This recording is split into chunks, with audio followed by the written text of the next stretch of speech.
لا تدخل الملائکۃ فی بیت فی کلب و صورہ، رحمت کے فرشتے اس گھر میں نہیں داخل ہوتے جس میں کوئی کتا ہو یا کوئی تصویر ہو۔ نبی کریم صلی اللہ علیہ وسلم نے کہا کہ ہمارے گھر میں کتا تو نہیں ہے۔ جبرائیل امین نے کہا کہ جا کر آپ دیکھیں آپ کی چارپائی کے نیچے۔ نبی کریم صلی اللہ علیہ وسلم نے جا کر کے دیکھا تو معلوم ہوا ایک کتے کا بچہ جرو الکلب وہاں پڑا ہوا ہے، مر بھی چکا ہے۔ نبی کریم صلی اللہ علیہ وسلم نے پوچھا اما عائشہ صدیقہ رضی اللہ تعالیٰ عنہا سے کہ یہ کب یہاں آیا؟ انہوں نے لا علمی کا اظہار کیا کہ مجھے نہیں خبر ہے۔ تو نبی کریم صلی اللہ علیہ وسلم کے گھر میں کتے کا بچہ آئے اور وہ مر جائے، جس کی وجہ سے جبرائیل امین آنے میں لیٹ کر دیں، اس کے باوجود ہمیں دعویٰ کریں کہ نبی کریم صلی اللہ علیہ وسلم غیب جانتے تھے، تو یہ غلط ہے۔ بہت سارے واقعات ہیں، بہت ساری مثالیں ہیں، ان سب چیزوں کو یہاں ذکر کرنے کی ضرورت نہیں ہے۔ بس نبی کریم صلی اللہ علیہ وسلم کا جو رتبہ اور درجہ ہے کتاب و سنت کی روشنی میں، اسے میں یہاں بیان کرنے کی کوشش کر رہا ہوں۔ دوسری چیز، نبی کریم صلی اللہ علیہ وسلم خزانے کا مالک نہیں ہے، خزانے کا مالک مطلق اللہ رب العالمین ہے۔ ذرا دیکھیے اللہ رب العالمین نے فرمایا قل لا اقول لکم عندی خزائن اللہ، آپ کہہ دیجئے کہ میں یہ نہیں کہتا کہ میرے پاس خزانے کی چابیاں ہیں، اللہ تعالیٰ کے خزانے کی چابیاں ہیں، بلکہ خزانے کی چابیاں تو اللہ رب العالمین کے پاس ہے، ہمارے پاس نہیں ہے۔ سورۃ الانعام کی آیت نمبر 50 میں یہ اللہ رب العالمین نے ذکر کیا ہے۔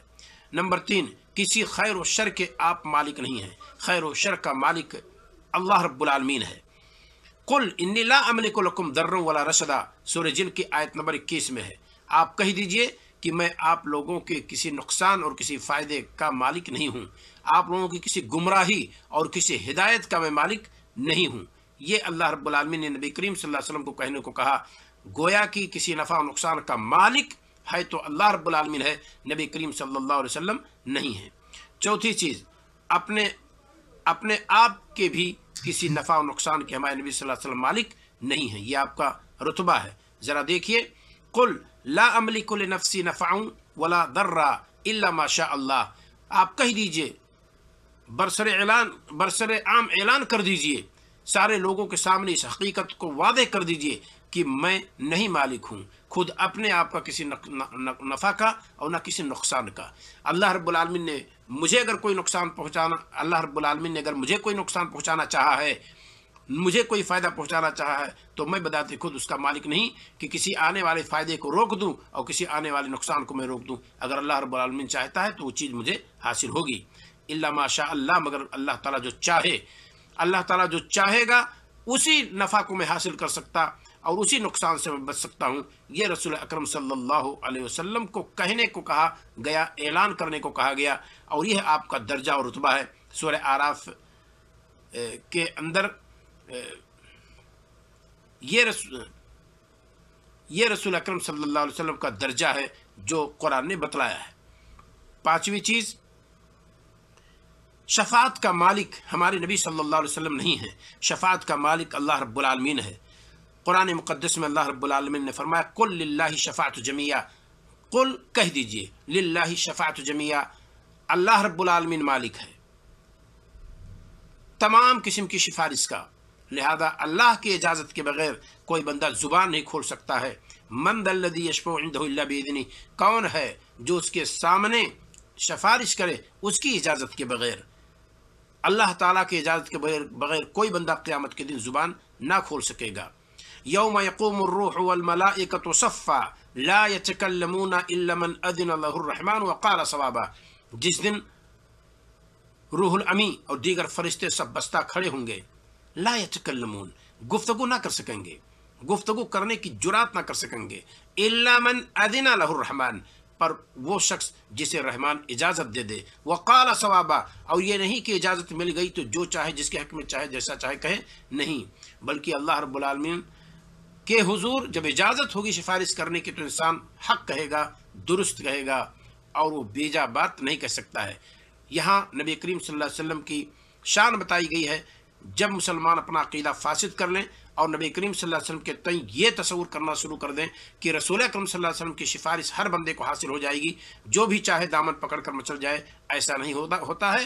نبی کریم صلی اللہ علیہ وسلم کا رتبہ یہ ہے کہ آپ کو شفاعت کبریٰ کا حق ہے، لیکن ان کے حق میں جو بندے موحد ہیں، رسول صلی اللہ علیہ وسلم سے پوچھا گیا کہ آپ کے آپ کی سفارش کا سب سے زیادہ مستحق کون ہے؟ تو آپ صلی اللہ علیہ وسلم نے فرمایا الموحدون، توحید پرست لوگ جن کا عقیدہ درست ہے، وہ لوگ ہماری سفارش کے مستحق ہیں۔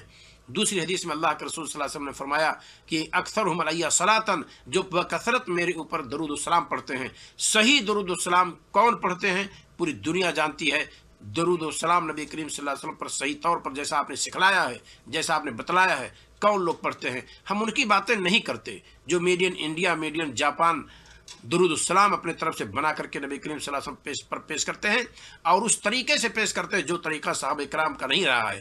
اجتماعی شکل میں پیش کیا جانا، کھڑے ہو کر کے پیش کیا جانا، جمعہ کی صلاۃ کے بعد پیش کرنا، اذان سے پہلے صلاۃ والسلام پیش کرنا، ان سب کا کوئی تصور مدینہ کی زندگی میں صحابہ کا نہیں رہا ہے۔ لہذا جو طریقہ سلف نے اپنایا ہے نبی کریم صلی اللہ علیہ وسلم پر درود السلام پیش کرنے کا، جو طریقہ آپ صلی اللہ علیہ وسلم نے بتلایا ہے، اس طریقے سے جو پیش کرے گا نبی کریم صلی اللہ علیہ وسلم پر درود السلام بکثرت، وہ لوگ ہیں جن کی سفارش، جن کے حق میں سفارش ہمارے نبی صلی اللہ علیہ وسلم کریں گے۔ ایسا نہیں کہ ہم جس طرح سے چاہیں نبی کریم صلی اللہ علیہ وسلم پر درود السلام کے نام پہ جیسا چاہے ہم اور آپ کریں۔ ڈھول اور تاشے کے ساتھ صلاۃ والسلام پڑھا جا رہا ہے، اجتماعی شکل میں پڑھا جا رہا ہے، ایک آدمی پڑھتا ہے، دیگر لوگ اس کو فالو کرتے ہیں اور اس کی اتباع میں پڑھتے ہیں۔ ایسا یہ طریقہ کہاں ثابت ہے؟ تو نبی کریم صلی اللہ علیہ وسلم کا یہ رتبہ بتایا جا رہا ہے، یہ وہ رتبہ ہے جس میں نبی کریم صلی اللہ علیہ وسلم کی تنقیص نہیں ہے، اور غلو سے بھی یہ چیز پاک ہے۔ جیسا قرآن دیکھنا چاہتا ہے نبی کریم صلی اللہ علیہ وسلم کے ہیکل کو، نبی کریم صلی اللہ علیہ وسلم کی شخصیت کو، آپ کی ذات کو قرآن کس طرح سے دیکھنا چاہا ہے، وہ چیز میں یہاں بیان کرنے کی کوشش کر رہا ہوں۔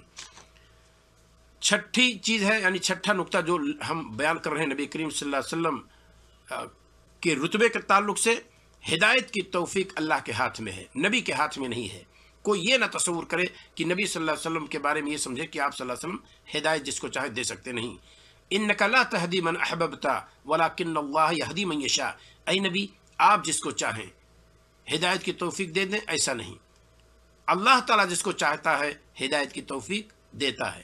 کہاں موجود ہے یہ؟ سورہ القصص آیت نمبر 56 میں موجود ہے۔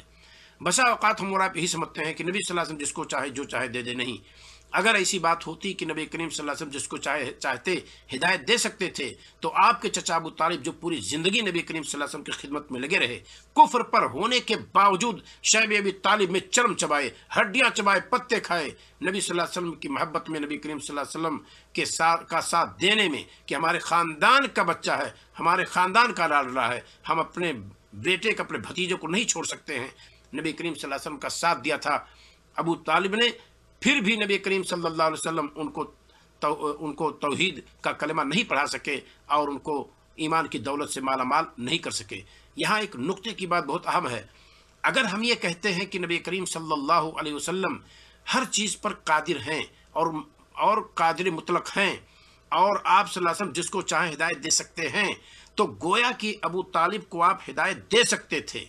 یہ اتھارٹی اگر نبی صلی اللہ علیہ وسلم کو تھی، اس کے باوجود اگر ابو طالب کو آپ نے ایمان کے دولت سے مالا مال نہیں کیا اور آپ ان کو موحد نہیں بنا سکے، تو گویا کہ نبی کریم صلی اللہ علیہ وسلم بے وفا تھے، کہ جس چچا نے پوری زندگی نبی صلی اللہ علیہ وسلم کے ساتھ وفا کی، اور اس نبی نے اپنے چچا ہی کو کلمہ نہیں پڑھایا اور بغیر کلمے کے اس دنیا سے بھیج دیا حالت کفر میں، اور فرمایا کہ سب سے کم عذاب جس کو اللہ رب العالمین دے گا وہ ہمارے چچا ہوں گے۔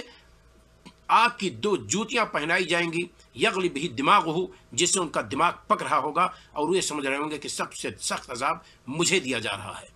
نجات نہ ملے گی ابو طالب کو جہنم سے، کیونکہ کفر پر انتقال ہوا ہے۔ ذرا غور کیجئے، اب اگر ہم مسلمان یہ عقیدہ رکھتے ہیں کہ نبی کریم صلی اللہ علیہ وسلم ہر چیز کی طاقت رکھتے ہیں، جس کو چاہے ہدایت دے دیں، جس کو چاہے مال دے دیں، لڑکا دیتے، اولاد دے دیں، جس کو چاہے جو دے دیں، تو گویا کہ نبی کریم صلی اللہ علیہ وسلم نے بے وفائی کی اپنے چچا کے ساتھ کی، ایمان کی دولت سے ان کو روشناس نہیں کرایا، ایمان کی دولت سے ان کو مالا مال نہیں کیا، اور ان کو موحد نہیں بنایا اور ایسے دنیا سے بھیج دیا۔ تو یہ کب یہ بات آئے گی اور کب یہ ہمارے نبی صلی اللہ علیہ وسلم کی شان میں گستاخی ہوگی؟ اس وقت جب ہم یہ عقیدہ رکھیں گے۔ ورنہ اگر آپ کا یہ عقیدہ وہ جیسا کہ قرآن کہہ رہا ہے، انک لا تہدی من احببت ولکن اللہ یہدی من یشاء، اے نبی آپ جس کو چاہے ہدایت کی توفیق نہیں دے سکتے۔ یہاں ہدایت التوفیق مراد ہے۔ اور رہی بات انک لتہدی الی صراط مستقیم، بے شک اے نبی آپ صراط مستقیم کی طرف رہنمائی کرتے ہیں۔ نبی صراط مستقیم کی طرف رہنمائی کر سکتے ہیں، پر اس صراط مستقیم کی توفیق دینا اور اسے دل میں اتار دینا مخاطب کے، مدعو کے، یہ نبی صلی اللہ علیہ وسلم کے ہاتھ میں، کسی رسول کے، کسی نبی کے، کسی وائز کے، کسی دائی کے، کسی مولوی کے، کسی قاری کے، کسی حافظ کے، کسی بھی شخص کے ہاتھ میں نہیں ہے۔ یہ صرف مالک المطلق اللہ رب العالمین کے ہاتھ میں ہے۔ وہ جس کو چاہتا ہے اس کے دل میں وہ بات جو ہم کہہ رہے ہیں اس کو وہ اتار دے گا، ورنہ پوری زندگی تقریر کرتے رہیے، اس سے کچھ ہونے والا نہیں ہے۔ لیکن ہماری اور آپ کی زندگی، ہماری اور آپ کی جو ذمہ داری ہے وہ یہی ہے کہ ہم حق کو کما حق پہنچائیں، جو کا تو لوگوں تک پہنچائیں۔ رہی بات قبول کرنے اور نہ کرنے کی، تو یہ اللہ رب العالمین کے ذمہ ہے، وہ جسے چاہے گا فائدہ پہنچائے گا۔ وہ نبی لیس معہ احد، قیامت کے دن کچھ انبیاء ایسے ہوں گے جن کے ساتھ کوئی نہیں ہوگا، پوری زندگی اس نبی نے دعوت کا کام کیا لیکن کسی نے اسلام کو قبول ہی نہیں کیا، پر وہ نبی کی طرح سے پہچانے جائیں گے۔ نبوت و رسالت کا تاج ان کے سر پر ہوگا، لوگوں میں نرالا ہوں گے، نمایاں ہوں گے کہ ہاں یہ نبی ہیں، یہ رسول ہیں، گرچہ ان کے ساتھ کوئی فرق نہیں ہوگا۔ تو یہ ہماری اور آپ کی ذمہ داری ہے کہ ہم دعوت صحیح طریقے سے دیں۔ یہ ہماری اور آپ کی ذمہ داری نہیں ہے کہ ہم کسی کے دل کو پھاڑ کر کے اور اس کے اندر ایمان کو گھسا دیں اور اس کے اندر ہم اور آپ ایمان کو داخل کر دیں۔ یہ ہمارے اور آپ کے ہاتھ میں نہیں ہے، یہ اللہ رب العالمین کی ذمہ داری ہے۔ ان قلوب العباد بین اصبع الرحمن، بندوں کے دل رحمان کی دو انگلیوں کے بیچ میں ہیں۔ یقلبھا کیف یشاء، وہ بندوں کے دل کو ہلاتا رہتا ہے جیسا چاہتا ہے، پھیرتا رہتا ہے جیسا چاہتا ہے۔ یہ حدیث سناتے تھے رسول اکرم صلی اللہ علیہ وسلم اور دعا کرتے تھے، کیا یا مقلب القلوب ثبت قلبی علی دینک، اے دلوں کے پھیرنے والے ہمارے دل کو اپنے دین پر ثابت کر دے۔ نبی اگر اس دعا کے محتاج تھے تو ہم اور آپ کس قدر محتاج ہیں، اس کا فیصلہ آپ خود کر لیجئے۔ تو یہ نبی کریم صلی اللہ علیہ وسلم کا درجہ بتایا جا رہا ہے قرآن کی روشنی میں، جو کیونکہ قرآن سیرت کا بہت بڑا مصدر ہے اور سب سے بڑا مصدر میں نے اسے قرار دیا ہے اور اسی کو میں واضح کرنے کی کوشش کر رہا ہوں۔ ساتواں نقطہ ہے کہ آپ کی نگاہ منتظر جب آسمان کی طرف اٹھی تو قبلہ بدل گیا۔ یہ بھی نبی کریم صلی اللہ علیہ وسلم کی شان بتائی جا رہی ہے اور آپ کا رتبہ بتایا جا رہا ہے۔ قد نرى تقلب وجهك في السماء فلنولینک قبلۃ ترضاها، ہم نے دیکھا آپ کی نگاہوں کو بار بار، یہ مولا کہہ رہا ہے، عرش والا کہہ رہا ہے، اے نبی ہم نے جب آپ کی نگاہوں کو دیکھا بار بار آسمان کی طرف اٹھتے ہوئے تو ہم نے وہ قبلہ آپ کے لیے کر دیا جس قبلے سے آپ راضی تھے، جو اس قبلے کو آپ پسند کرتے تھے۔ آپ سورہ بقرہ آیت نمبر 144 میں اس کو دیکھ سکتے ہیں۔ گویا کہ نبی کی چاہت تھی کہ ہمارے دادا ابراہیم علیہ السلام، اسماعیل علیہ السلام کا جو قبلہ تھا خانہ کعبہ، اسی کی طرف ہمارا قبلہ کر دیا جائے۔ تو بیت المقدس سے پھیر کر کے 17 یا 16 مہینے کے بعد یہ مدینہ کے اندر ہوا۔ مدینہ کے اندر جانے کے بعد بیت المقدس ہی کی طرف صلاۃ ادا کرتے تھے، اور 17 یا 16 مہینے کے بعد جب قبلہ خانہ کعبہ کی طرف کر دیا گیا، کیونکہ نبی صلی اللہ علیہ وسلم منتظر تھے کہ کب ہمارا قبلہ خانہ کعبہ کی طرف کر دیا جائے، اسی کا تذکرہ اللہ رب العالمین نے کیا ہے۔ تو نبی کی ایک چاہت تھی کہ نگاہیں جب بلند ہوئی نبی کی، بار بار منتظر تھیں اس وحی کی، جو وحی یہ خبر لے کر کے آئے کہ قبلہ بیت المقدس سے خانہ کعبہ بیت اللہ الحرام کی طرف ہو گیا ہے۔ تو نبی جب منتظر تھے تو اللہ تعالیٰ نے ویسا کر دیا۔ اس میں بھی نبی صلی اللہ علیہ وسلم کی شان ہے گویا کہ، اور آپ کا رتبہ بتایا گیا ہے کہ نبی کی یہ چاہت تھی، اس چاہت کو اللہ تعالیٰ نے مکمل کر دیا۔ تو یہ ہے نبی کی شان ہے، اور یہ نبی کا رتبہ ہے جس کو قرآن نے پورے طور پر واضح کیا ہے۔ اللہ رب العالمین سے دعا ہے مولا ہمیں اور آپ کو سیرت نبوی قرآن کی روشنی میں بھی پڑھنے کی توفیق عطا فرمائے۔ السلام علیکم ورحمۃ اللہ وبرکاتہ۔